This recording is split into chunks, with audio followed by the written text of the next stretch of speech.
Assalamualaikum warahmatullahi wabarakatuh. Alhamdulillah. Nahmaduhu wa nasta'inuhu wa nastaghfiruh. Na'udzu billahi min shururi anfusina wa min sayyiati a'malina. May yahdihillahu fala mudilla lahu ومن يضلل فلا هادي له أشهد أن لا إله إلا الله وحده لا شريك له وأشهد أن محمدا عبده ورسوله وبعد.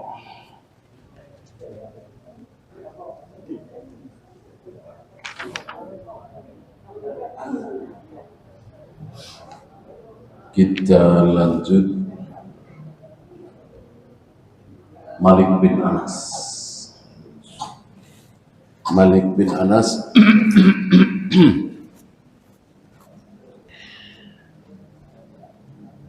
terkenal dengan madhab Maliki. Ya. Kalau Ahmad bin Hambal madhab Hambali. Kalau Abu Hanifah madhab Hanafi. Kita sampai Malik bin Anas, madhab Imam Malik, madhab Maliki, Imam Darul Hijrah, imam yang pernah mengatakan bahwa la tasluhu hadhil ummah illa bima saluha biha awwaluha.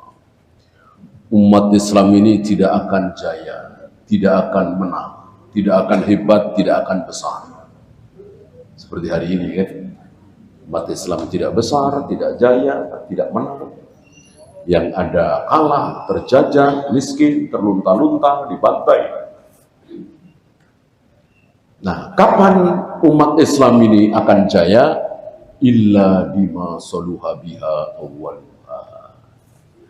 Ketika umat Islam ini ikut-ikutan cara pendahulu umat ini. Kan pendahulu umat ini kan jaya, hebat, besar, mengalahkan Romawi dan Parsi. Ya, istilah kita nomor satu di dunia lah, superpower dunia hari itu adalah Islam. Karena Romawi dan Parsi kalah. Siapa?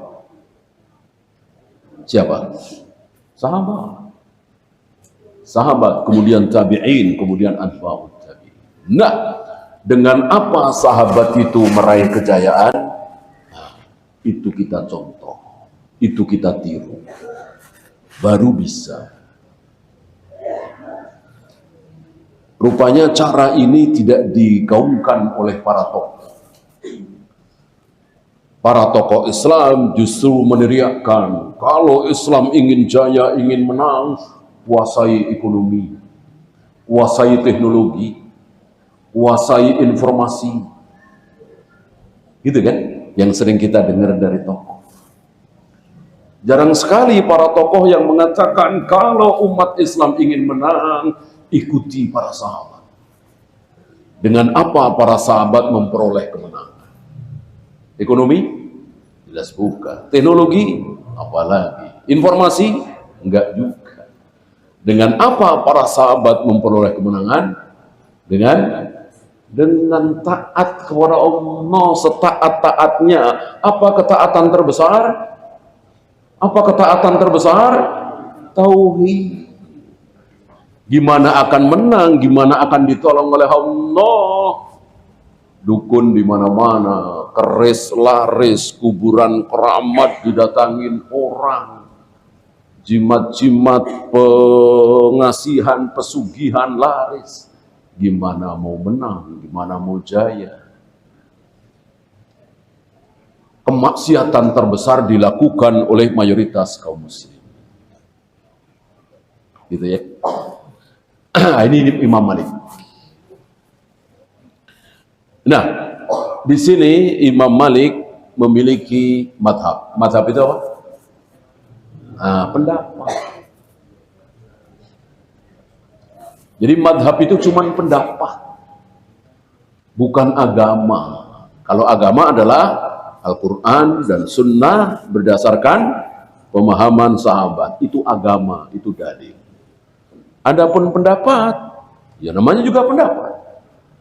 Bisa benar, bisa salah. Ya. Dan untuk hal-hal seperti ini boleh pakai madhab. Boleh. Karena memang ayatnya tidak tegas, tidak sharih, begitu pula hadis-hadisnya. Nah, maka kita perlu pendapat, madhab, ya, dalam masalah seperti ini. Ini masalah apa sih? Masalah apa? Kemarin?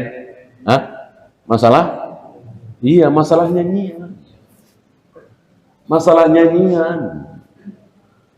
Kalau masalah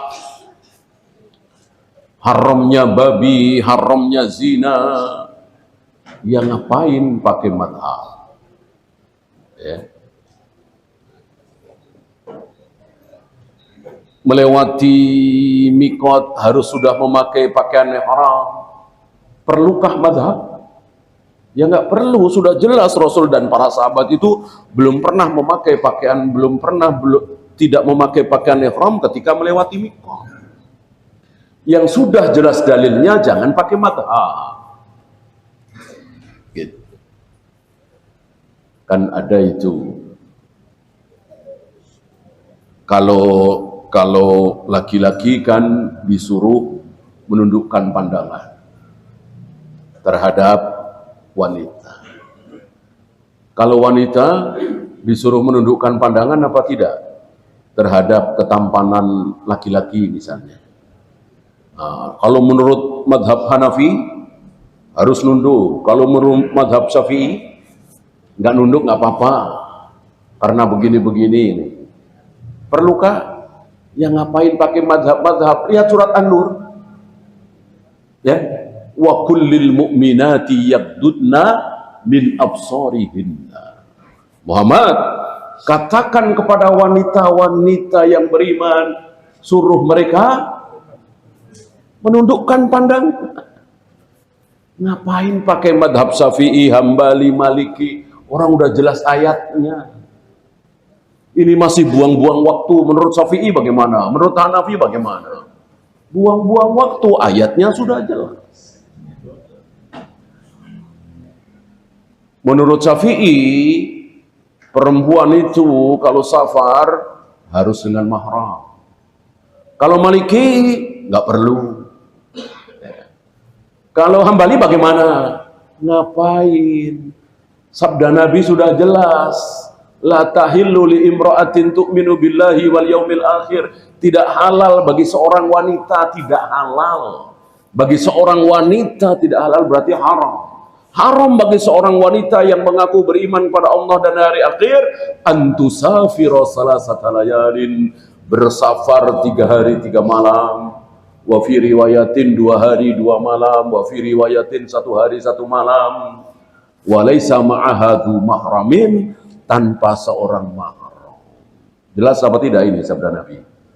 Jelas sekali. Ngapain pakai Syafi'i, Hambali? Itu 4 madhab mau bilang boleh, antum pilih mana? Seandainya ya. 4 madhab bilang nggak apa-apa, boleh. Sementara ada hadis seperti itu dan antum tahu. Ya. Disinilah keberanian Syekhul Islam. Disinilah kehebatan Ibnu Taimiyah. Berani melawan 4 madhab. Apa kemarin? Sepakat 4 imam madhab bahwa talak yang dijatuhkan sekaligus, talak 3 yang dijatuhkan sekaligus, aku talak engkau, aku talak engkau, aku talak engkau, atau aku talak engkau talak 3, jatuh talak 3. Itu sepakat 4 imam madhab, sepakat. Syekhul Islam nggak takut. Syekhul Islam Ibn Taimiyah nggak takut, jatuh talak 1. Wow, geger, gempar. Ya karena memang antum harus tahu ya, di zaman Syekhul Islam dengan zaman kita ini gak jauh beda. Artinya bid'ah luar biasa merajalela. Subhat itu luar biasa. Hampir-hampir kaum muslimin menganggap ahlu sunnah itu ada dua. Hari itu, bahkan sampai hari ini kalau di negeri kita ya, ahlu sunnah itu ada dua. Apa dan apa? Di zaman itu, di hari itu, di zaman Syekhul Islam, beranggapan bahwa ahlu sunnah itu ada dua. Apa dan apa? Asy'ariyah dan Maturidiyah. Jadi ahlu sunnah wal jamaah itu dua itu. Salafi itu dua, al-firqatun Asy'ariyah dan Maturidiyah. Apa enggak keterlaluan? Padahal ahlu sunnah wal jamaah itu siapa? Ahlu sunnah wal jamaah itu siapa sih? Rasulullah, Abu Bakar, Umar, Utsman, Ali, Zubair, Tolha, Bilal, para sahabat. Itulah ahlu sunnah wal jamaah. Masuk para sahabat ada dua, dibagi dua, ada yang Asy'ariyah, ada yang Maturidiyah.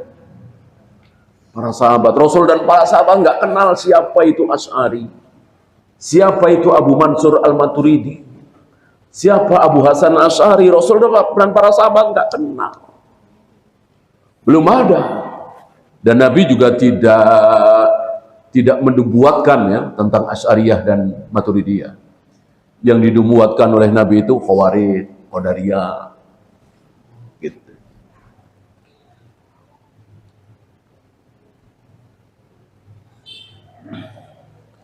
Nah, karena ini memang tidak tegas di ayat, tidak tegas di hadis, maka beliau pakai madhab. Jadi kalau dikatakan ulama salaf, orang-orang salafi anti madhab, enggak. Pakai madhab juga. Untuk hal-hal yang tidak tegas, tidak jelas, tidak sharih di dalam Al-Quran dan Sunnah. Baru pakai madhab. Nah, saya bacakan. Sa'altu Malik bin Anas. Ini ucapan Ishaq bin Isa At-Tabba'. Aku bertanya kepada Malik bin Anas, Imam Maliki. Amma yatarakhasu bihi ahlul madinati minal ghina. Tentang apa yang biasa dilakukan oleh penduduk Madinah yang berupa nyanyi sebagian. Kita bisa melihat betapa dari zaman Nabi sampai zaman Imam Malik itu kan belum sampai 300 tahun ya, keadaan sudah berubah. Keadaan sudah berubah. Bahkan di zaman Anas bin Malik, ya, Anas bin Malik kan tua ya. Anas bin Malik ini kan bertemu dengan Nabi SAW. Nah waktu itu Nabi sudah wafat, Abu Bakar sudah wafat, Umar sudah wafat, sepertinya Utsman, Ali sudah wafat. Nah Anas bin Malik kan luar biasa, 100 tahunan kan umurnya.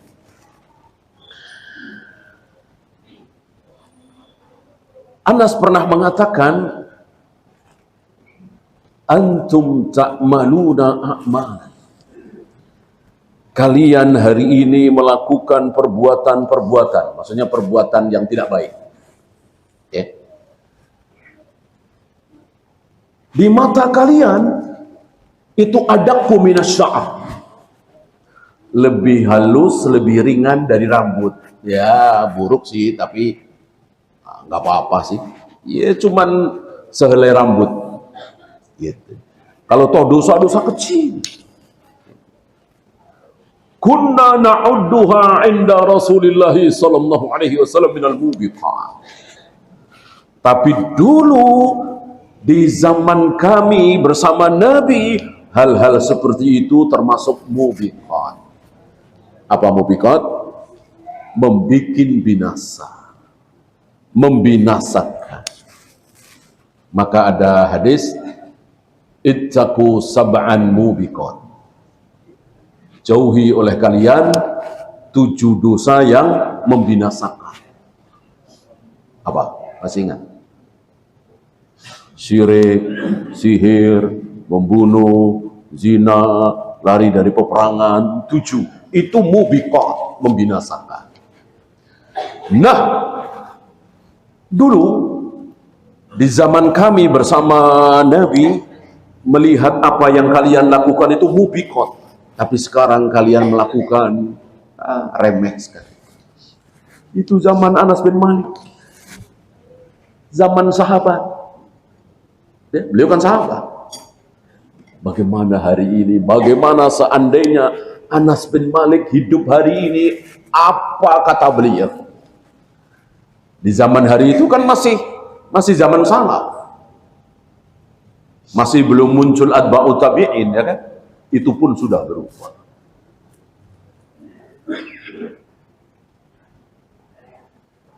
Bahkan Abu Darda pernah mengatakan, kalau aku bandingkan kalian dengan zaman Nabi, itu nggak ada yang sama.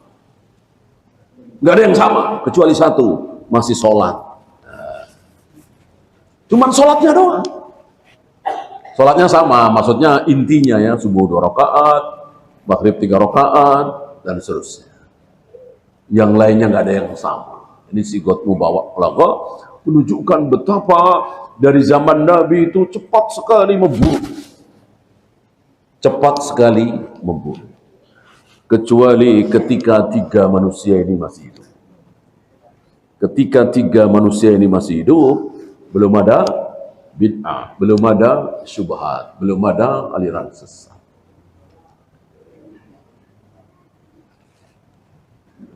Ini dia. Belum sampai 300 tahun, sepertinya 200 tahun juga, ya 200 tahunan lah kira-kira.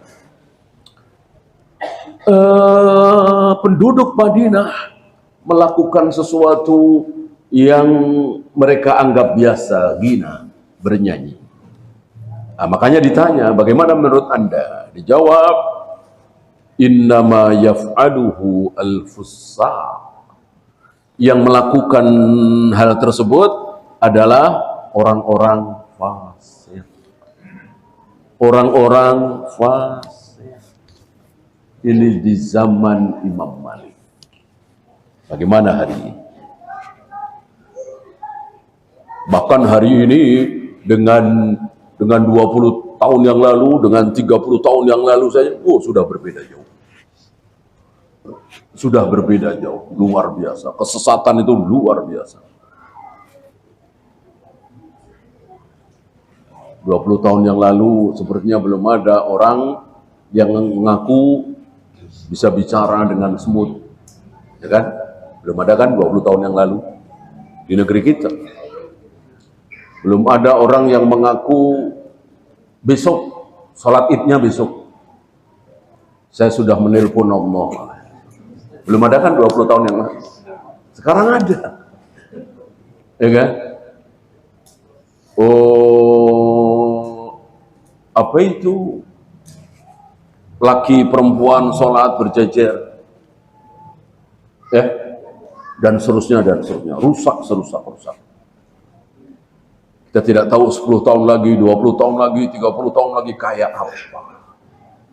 Alhamdulillah masih ada di hadapan kita kitab-kitab para ulama. Yang dengan kitab-kitab para ulama salaf itulah kita berpegang. Maka biarkan itu. Mereka sebut kiai, ulama, ajengan, buya, habib, segala macam. Ketika bertentangan dengan Al-Quran dan Sunnah, kita tinggalkan. Ya.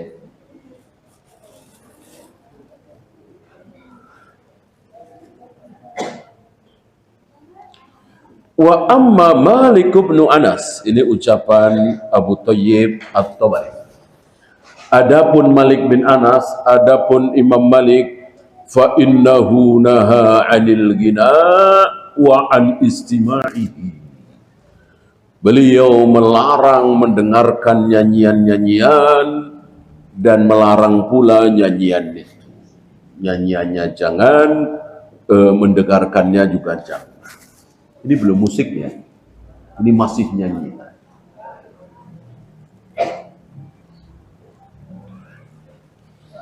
idza ishtara jariyatan.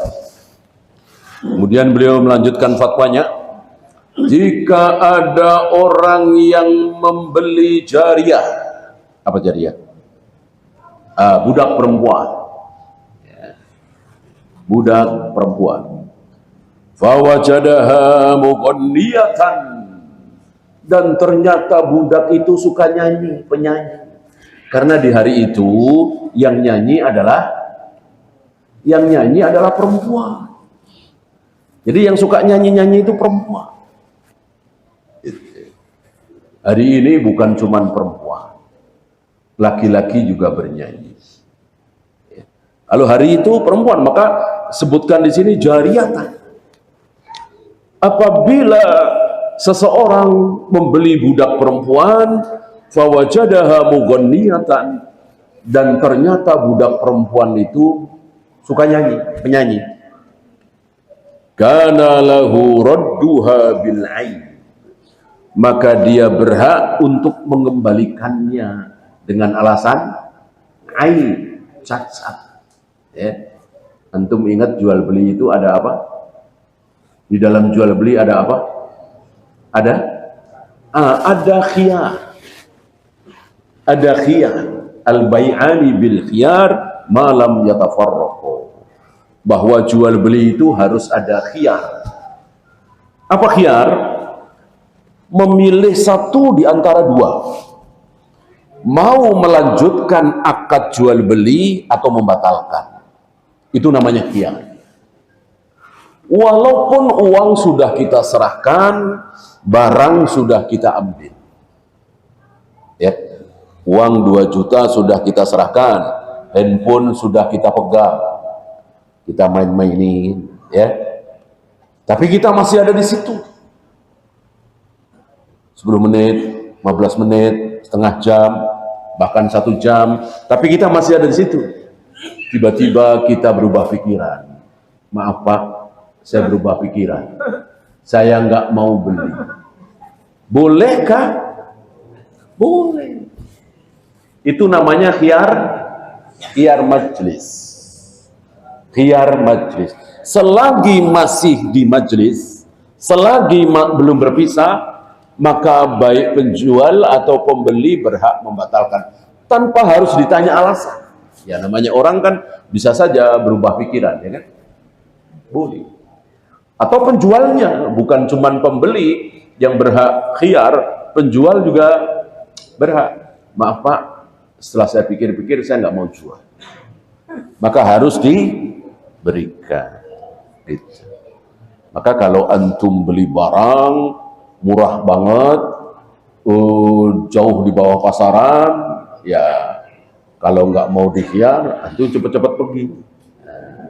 Kalau antum di situ terus, dia berubah pikiran, antum harus kembalikan. Namanya khiyar majlis. Selain khiyar majlis, ada lagi khiyar syarat. Bikin syarat. Misalnya pembeli mengatakan, ini sepatu saya beli ya, saya bawa pulang ya, ini uangnya. Tapi nanti kalau anak saya tidak suka, saya kembalikan. Oh ya boleh, bikin syarat. Ini pun boleh. Dan para ulama membatasi maksimal 3 hari. Itu khiyar syarat. Nah satu lagi ini, khiyar apa? Khiyar aib. Aib itu cacat. Pembeli boleh mengembalikan barang ketika ternyata barang itu cacat. Dan cacat tersebut terjadi sebelum akad. Kalau cacat tersebut terjadi setelah akad, ya tidak. Ya. Cacat apa? Ya macam-macam. Mungkin sepatu kanan semua. Mungkin warnanya tidak sesuai dengan sebelahnya, apalah cacat. Nah termasuk menyanyi gitu. Ini fatwa beliau ya, Imam Malik. Kalau beli budak perempuan ternyata dia penyanyi, berarti ini cacat, boleh dikembalikan. Wa huwa madhabu sairi ahli Madinah. Ini madhab seluruh ulama Madinah, kecuali satu, yaitu Ibrahim bin Sa'ad. Illa Ibrahim bin Sa'adin wahdahu. Sekarang kita lanjut Abu Hanifah atau mazhab Hanafi. Abu Hanifah, sepertinya beliau tidak mengurutkan sesuai dengan waktu, ya. Karena siapa yang lebih dulu hidup, Imam Malik apa Imam Hanafi? Imam Hanafi dulu, baru Imam Malik. Ini Imam Malik dulu, baru Imam Hanafi. Ya, bahkan kan Imam Ahmad sudah, padahal Imam Ahmad paling muda. Imam Ahmad bertemu dengan Imam Syafi'i, Imam Syafi'i bertemu dengan Imam Malik, Imam Malik bertemu dengan Imam Hanafi. Sementara Imam Hanafi tidak bertemu dengan Imam Syafi'i. Tetapi aneh yang sering kita dengar, ini sengaja mulut mereka diplesetkan oleh Allah ketika mempermainkan ilmu fikih. Kan katanya Imam Syafi'i itu membolehkan kunut subuh, ya, mengatakan kunut subuh sunnah. Sementara Imam Hanafi, Abu Hanifah, mengatakan bid'ah, nggak ada. Tapi anehnya ketika Imam Syafi'i berkunjung ke Imam Hanafi, Imam Hanafi pakai kunut demi menghormati Imam Syafi'i. Sebaliknya ketika Imam Hanafi berkunjung ke Imam Syafi'i nggak pakai kunut demi menghormati Imam Hanafi, katanya. Itu yang sering kita dengar di ceramah-ceramah. Untuk menyerang kaum salafi yang mengatakan ini salah, ini bid'ah. Padahal boleh-boleh saja saling menghormati. Ternyata ketika Imam Hanafi wafat, di tahun itu Imam Hanafi wafat, Imam Syafi'i baru lahir. Itu kapan ketemunya? Dan anehnya selalu itu yang dipikir, ya. Kalau ngarangnya itu Imam Syafi'i dengan Imam Ahmad gitu, ya masih mending ketemu, kan. Walaupun ya memang ngarang itu, nggak ada seperti itu. Para ulama itu terhadap kebenaran itu kalau sudah meyakini, ya yakin. Ini bukan masalah toleransi, ini bukan masalah nggak enak, ini masalah hak dan batil. Kecuali masalah makan, masalah pakaian, warna pakaian, dan seterusnya, bisalah toleransi. Beri saya contohkan kemarin dosen Libya, ya kan, diminta oleh seorang wanita yang mau dinikah, minta supaya jangan pakai baju gamis, ya dituruti, diganti dengan celana panjang, baju koko atau kemeja, karena memang baju gamis tidak wajib. Kemudian jangan pakai sorban seperti itu ala Saudi, dituruti, karena memang tidak wajib, boleh pakai peci. Terakhir disuruh nyukur jenggot, ya. Ini yang tidak dituruti, ini haram. Untuk ini haram. Nah begitu, jadi ada batasannya. Enggak semuanya boleh ditolerir atas nama toleransi, tasamuh, segala macam.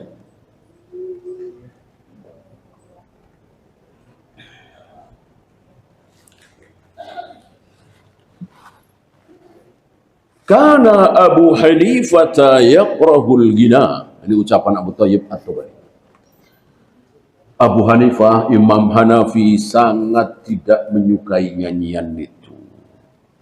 Ma'a ibahatihi surban nabir. Sementara beliau membolehkan minum nabir. Nabir itu anggur, ya, tapi tidak sampai memabukkan, tapi sudah mirip-mirip gitu. Karena antum tahu kan, perasan anggur untuk waktu 3 hari, 4 hari masih boleh diminum. Ketika sudah seminggu, 8 hari, udah nggak boleh. Sudah memabukkan, sudah mengandung alkohol. Kan begitu. Ada larangan dari Nabi, jangan simpan lebih dari 3 hari, lebih dari 5 hari. Ya.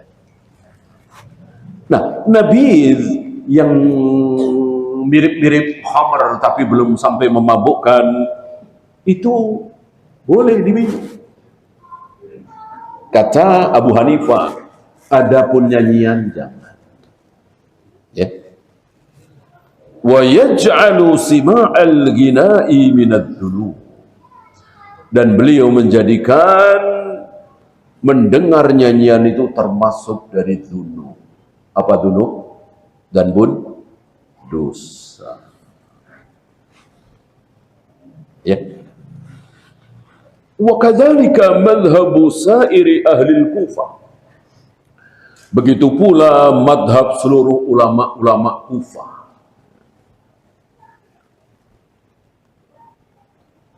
Kufah, Baghdad, Irak berdekatan. Dan dulu ini negeri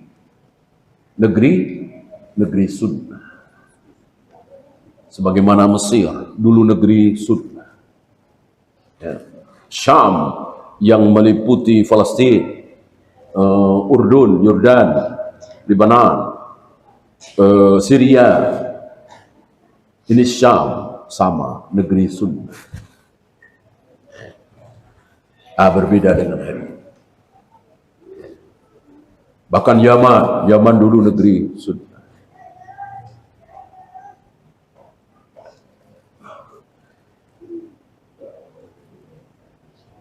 Siapa? Beliau memberikan contohnya ulama-ulama Kufah yang mengharamkan nyanyian. Ada Ibrahim An-Nakhai, ada Asy-Sya'bi, ada Hammad bin Salam, dan ada Hammad bin Zaid, ada Sufyan As-Sauri, Sufyan bin Uyainah, dan lain-lain. La ikhtilafa bainahum fi dzalik. Dalam hal ini mereka tidak berselisih. Wala yuqrafu baina ahli al-Basrati khilafun fi karahati dzalik. Begitu pula ulama-ulama Ahlul Basrah. Ini nama-nama dulu ya. Ada Kufah, ada Basrah.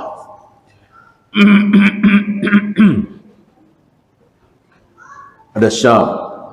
Adapun nama-nama seperti Lebanon, Urdun, Yordan, Palestina, ini nama belakangan.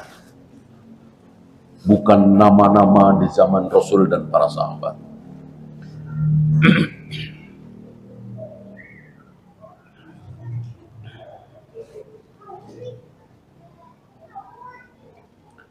Sekarang Syafi'i. Ya. Mazhab al-Imam Syafi'i. Imam Ahmad sudah, Imam Malik sudah, Imam Abu Hanifah sudah. Sekarang yang terakhir al-Imam Syafi'i. Walaupun beliau bukan terakhir secara urutan zaman. Ini ucapan Hasan bin Abdul Aziz al-Jarawi. Qala, dia berkata, sami'tu Muhammad bin Idris. Aku mendengar Muhammad bin Idris. Siapa Muhammad bin Idris? Imam Syafi'i. Kalau Muhammad bin Ismail, Bukhari. Yaqul, khallaftu bil Iraq.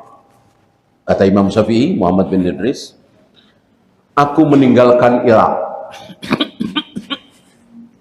Beliau meninggalkan Irak menuju kemana?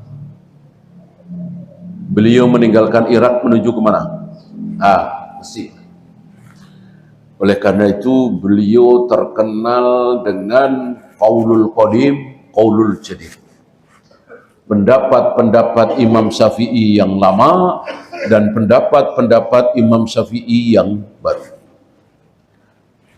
Di mana pendapat Imam Syafi'i yang lama? Di Irak. Di mana pendapat-pendapat Imam Syafi'i yang baru? Di Mesir. Namanya manusia. Ya, namanya manusia. Rujuk. Dan beliau dan ulama-ulama yang lain nggak malu, nggak gengsi. Kalau kita kan gengsi ya. Kalau rujuk itu kita gengsi. Banyak yang gengsi, malu. Beliau tidak. Oleh karena beliau pernah mengatakan, dan ulama-ulama lain juga mengatakan, apa yang menjadi pendapat kami jangan ditelan bulat-bulat. Jangan bertaklid. Karena hari ini kami berpendapat, besoknya bisa saja kami berpendapat yang lain. Ya. Maka terkenal Imam Syafi'i dengan qaulul qadim dan qaulul jadid. Pendapat lama, pendapat baru. Nah, hari itu Imam Syafi'i meninggalkan Irak, Baghdad, menuju Mesir.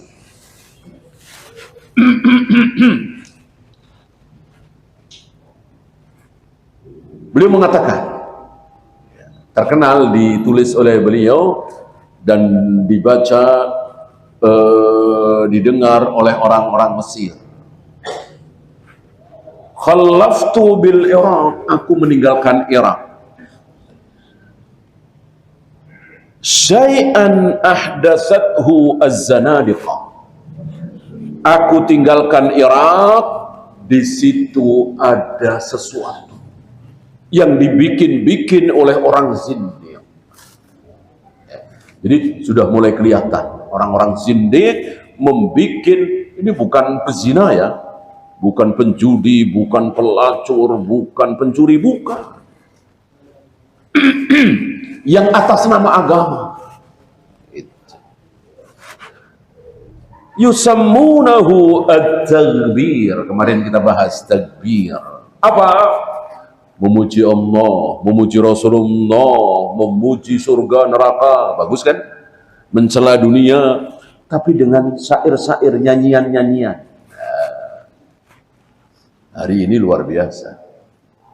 Bukan nyanyian lagi, ditambah musik. Ya. Bahkan di sela-sela pengajian baca ayat 10 menit, musik. Langsung keluar musiknya. Luar biasa. Luar biasa. Ini laku keras. Ya, orang-orang awam di kampung-kampung gini nih. Ya kan? Ya artinya kan kebaikan, pahala, enak lagi, ya kan? Suaranya bagus, mendayu-dayu, merdu, musiknya juga bagus. Ini dia. Yashghaluna bihin nas anil Qur'an. Dengan ini mereka sibuk sehingga meninggalkan Al-Quran. Itu pasti. Itu sudah pasti, nggak bakalan enggak. Kita bukan bisa bagi waktu, enggak. Ketika sibuk dengan nasyid, ketika sibuk dengan syair-syair seperti otomatis buat Al-Quran jadi berkurang banyak. Coba nggak usah ada seperti itu, udah baca Al-Quran. Nikmat dengan lantunan Al-Quran, merdunya Al-Quran, itu jauh lebih baik. Dan begitulah para sahabat menikmati. Kalau Rasul bukan cuma Al-Quran, salat. Arihna bis-salat. Ya Bilal, arihna bis-salat. Diriwayatkan Rasulullah itu ketika sedang suntuk begitu ya, yang namanya manusia ya. Ada yang dilakukan suntuk. Rasul selalu nyari-nyari Nyari-nyari Bilal. Ya Bilal, arihna bisolat. Bilal, kapan datang waktu sholat? Gitu. Kapan datang waktu sholat? Jadi ditunggu-tunggu oleh Nabi SAW. Karena ada kenikmatan. Ada kenikmatan yang luar biasa.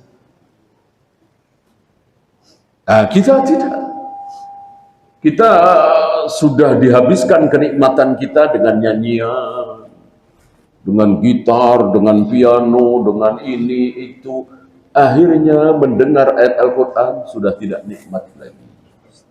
Tergantikan. Waliyadzubillah. Nah, disinilah muncul kaidah. Jika muncul satu bid'ah, otomatis mati satu sunnah. Itu sudah pasti kaidah. Otomatis. Muncul 10 bid'ah, mati 10 sunnah. Muncul 100 bid'ah, mati 100 sunnah. Maka tidak mungkin berjalan bareng antara sunnah dan bid'ah.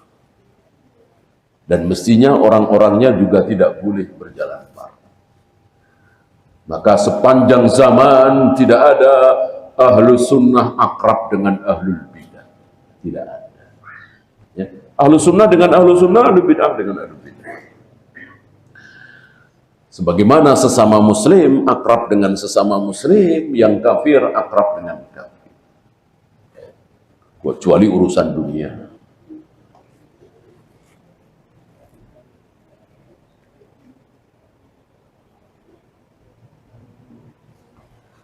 Al-Musannif rahimahullah. Ini beliau membawakan ucapan Abu Mansur Al-Azhari. Al-mughabbiratu, takbir, dari kata-kata takbir tadi. Al-mughabbiratu qaumun yughabbiruna bi dzikrillahi bidu'ain wa tadarru'in. Yaitu orang-orang yang menyebut-nyebut nama Allah, memuji-muji Allah, bahkan termasuk juga memuji Rasulullah dengan doa dan tadarruh. Wa qad sammau ma yatrabuna fihi minasy'ari fi dzikrillah tadbiran. Dan ini yang diistilahkan dengan tadbir.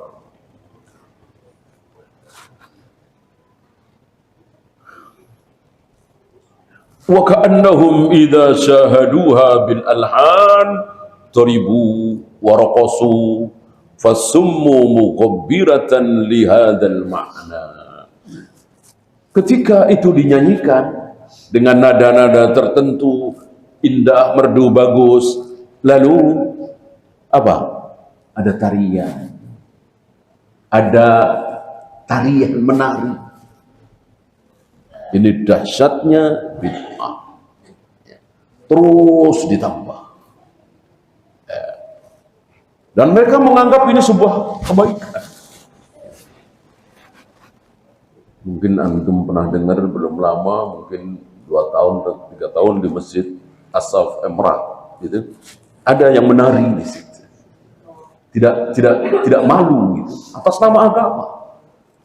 Diikuti dengan musik apa istilahnya band tabok ya, yang ditabok-tabok gitu.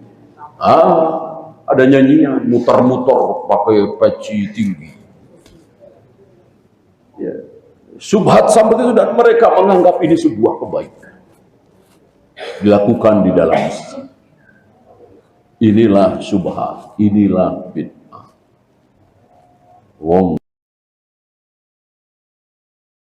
Sallallahu ala Muhammadin sallallahu alaihi wasallam wa akhiru da'wana alhamdulillah.